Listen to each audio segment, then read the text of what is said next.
지금 여러분께서는 찾아가는 9시 뉴스 서산시편을 시청하고 계십니다. 네, 지금 이 자리에 이완섭 서산시장 나오셨습니다. 시장님 모시고 좀 더 자세한 얘기 들어보겠습니다. 시장님 안녕하십니까? 네, 어서 오십시오. 안녕하십니까. 네, 앞선 리포트에서 언급이 되기는 했는데요. 대산공단의 위기가 도대체 어느 정도인가요? 예, 석유화학 산업 전반적으로 구조적인 위기에 직면해 있다, 이렇게 말씀을 드리겠습니다. 우선 대산 쪽에 있는 글로벌 기업 한 5개사가 납부하는 지방세라든가 내국세 분야, 이 부분만 보더라도 이제 짐작을 해볼 수가 있는데요. 네. 지방세 같은 경우 2024년과 2023년도를 비교해 본다면 1년 사이에 56%나 감소가 됐습니다. 네.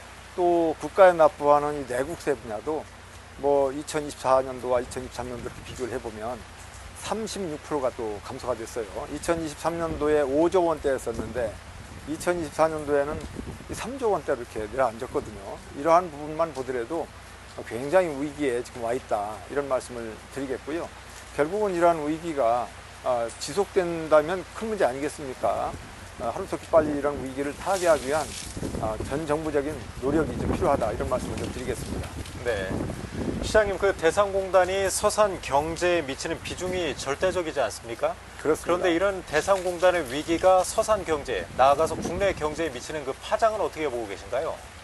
예, 우리 그 서산의 이제 제조업 분야로 볼 때 전체 제조업 중에서 석유화학 산업이 차지하는 비중이 85.4%나 됩니다. 네. 그만큼 굉장히 큰 부분을 차지하고 있다는 거죠. 그럼 이렇게 지대한 부분을 차지하고 있는 석유 산업이 위기에 처한다면 결국은 서산 지역 경제 전체에 큰 아주 타격을 줄 수밖에 없다, 이런 말씀을 드릴 수 있겠죠. 또 우리 서산 대산공단은 여수와 또 울산과 더불어서 3대 석유 확단지 아니겠습니까? 이 에틸렌 생산 능력으로만 본다 하더라도 2위에 이렇게 마크가 되고 있어요. 네. 그리고 지난해에 이 석유화학 관련 수출 규모로 본다면 154억 달러가 됩니다. 굉장한 부분이죠. 이러한 큰 역할을 하고 있는 이 석유화학 단지가 위기에 처한다고 한다면 이것은 단순히 서산만의 문제가 아니라 대한민국 전체의 큰 어려움과 문제를 야기할 수 있는 부분이다라고 이렇게 생각을 할 수가 있겠습니다.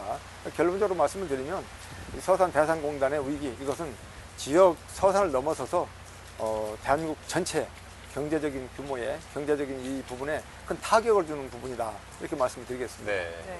자, 상황이 이렇다 보니까 산업위기 선제 대응 지역으로 지정해달라, 이런 요구도 하고 있다고 들었습니다. 어떻습니까? 예, 이렇게 어려움을 겪고 있는데 가만히 있으면 안 되겠지 않습니까? 지난 5월 1일 여수가 산업위기 현재 대응 지역으로 정부가 지정을 했습니다. 여수나 우리 서산 대산공단은 같은 동일업종 아니겠습니까? 그리고 같은 위기에 처해 있습니다. 그렇기 때문에 서산 대산 이 공단 석유화학 단지에 똑같이 산업위기 이런 부분에 대한 인식을 같이 해서 말 그대로 똑같이 지정을 해줘야 된다고 저는 생각을 합니다. 그래야만이 이 기업 경쟁력이 다시 강화가 되고 살아나지 않겠습니까? 저는 이 부분이 상당히 기묘하고 시급하다고 저는 생각을 하고 있고, 그렇기 때문에 또 챌린지도 하고 있고, 또 지난 3월 11일에는 충청남도 우리 그 시장 군수 협의회가 있습니다. 네. 여기에서 우리 시장 군수님들 같이 공동의 인식으로 공동 건의문도 채택을 하고 그렇게 했습니다. 예, 이런 부분들이 정부의 깊은 관심으로 잘 타개해 나갈 수 있도록 힘을 좀 모아주셨으면 좋겠습니다. 자, 시장님, 이 폐자원을 활용한 항공유 생산 사업, 이게 성공만 한다면 새로운 성장 동력이 되기에 충분해 보이는데요. 성공 조건 뭐라고 보십니까? 예, 이 성공을 가기 위해서는 여러 단계가 이제 필요합니다. 일단 사프 종합실증센터를 우리 서산에 이제 대산 쪽에 유치가 됐는데요.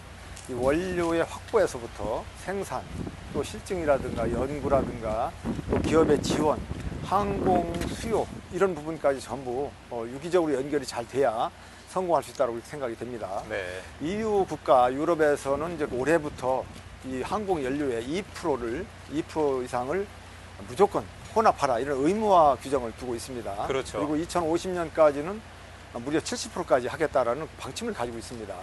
그러면 결과적으로 전 세계가 이제 사프 연료를 항공기 연료로 이제 대체를 하는 이런 일들이 이어질 텐데 결국 그렇게 하기 위해서는 우리 서산에 또 일치가 된 이 항공 연료 이 부분들이 국제적인 표준과 실증, 인증 이런 체계를 갖추는 것이 핵심이라고 말씀을 드릴 수 있겠습니다.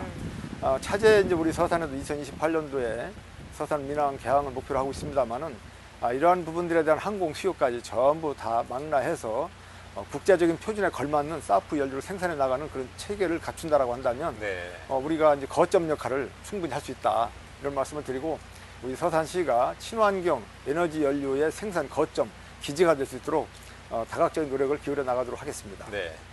시장님, 특히 서산에 이제 실증센터가 생긴 점이 이제 서산 또 충청남도 전체 큰 기회가 될 것 같은데요. 어떤 구상을 좀 갖고 계신가요? 예, 저는 이 사프 연료 이 부분이 굉장히 기묘하고 또 신속하고 중요한 이 부분이기 때문에 신속하게 추진을 해야 된다고 생각을 합니다. 정부에서도 이러한 그 필요성과 시급성, 중요성을 인식을 하고 있기 때문에 2026년도에 비에타 사업으로 추진하고 있는 노력을 기울이고 있습니다. 그래서 우리 서산도 정부의 이런 방침에 발맞춰 가지고 2026년도 내년이겠죠. 내년에 상반기쯤에는 이 컨소시엄을 구성을 하고 또 이 건축 설계 이런 것들의 착수를 계획을 하고 있습니다. 이런 부분들이 정상적으로 잘 진행이 된다면 2028년도에 완공을 목표로 하고 있기 때문에 가능하다고 보고 있거든요. 네. 예, 그러면 여러 가지 이런 부분들 원료 확보에서부터 생산 실증 모든 이런 부분들이 유기적으로 잘 연결되면서 추진이 된다라고 한다면 정말 그 성공을 하면서 많은 부분 미래 먹거리를 창출하면서 또 우리의 사프 어떤 그 산업뿐만 아니라 거기에 관련된 기업 업종들이 들어오고 또 관련 산업들이 들어오고 하면 결국 이제 고용 창출이 이루어지고 경제가 활성화되면서 많은 그 선순환 효과를 가져올 것으로 생각을 하고 있습니다. 네. 시장님, 이번 사업이 잘 되면 이제 그 서산의 미래 모습 자체를 바꿔놓을 수 있는 아주 획기적인 사업일 것 같은데 사업비 규모는 어느 정도나 되는 건가요? 예, 총 사업비 규모는 3천억이 넘습니다. 뭐 좀 구체적으로 말씀을 드리면 한 3,110억 원 정도 되는데요. 국비가 한 2,310억 원, 도비가 33억 원, 그리고 시비가 이제 77억, 그리고 이제 민자가 690억 정도 들어가서 3,110억 정도의 총 규모를 가지고 있습니다. 결국은 이런 사업들이 진행하는 과정에서 여러 가지 부분에서 조금 이제 늘어날 수는 있겠습니다만은 3천억이 넘는 대규모 사업이기 때문에 우리가 빨리 이걸 잘 성공시켜야 되겠다 이런 마음을 가지고 있습니다. 네, 시장님, 마지막 질문인데요. 뭐 정부에 이제 건의하고 싶으신 것도 괜찮고 아니면 시민분들께 협조를 좀 당부하는 그런 말씀 어떤 게 좀 있을 수 예. 있을까요? 예, 정부 차원에는 이 사업이 빨리 진행이 돼야 되지 않겠습니까? 그 비혜태 사업으로 될 수 있도록 기재부에서도 깊은 관심을 가지고 좀 챙겨주셨으면 좋겠고 또 석유화학 기업에는 힘을 내시라는 이런 말씀을 드리고 또 지역 주민 여러분들, 시민 여러분들께는 우리가 함께 힘을 모아서 이 위기를 극복해 나가자는 말씀을 드리겠습니다. 네, 시장님 말씀 감사합니다. 이제 시에서 역점적으로 추진하고 있는 이번 사업 순조롭게 좀 진행되기를 저희도 같이 바라겠습니다. 감사합니다. 네, 지금까지 이완섭 서산시장과 말씀 나눴습니다. 고맙습니다. 네, 감사합니다. 감사합니다.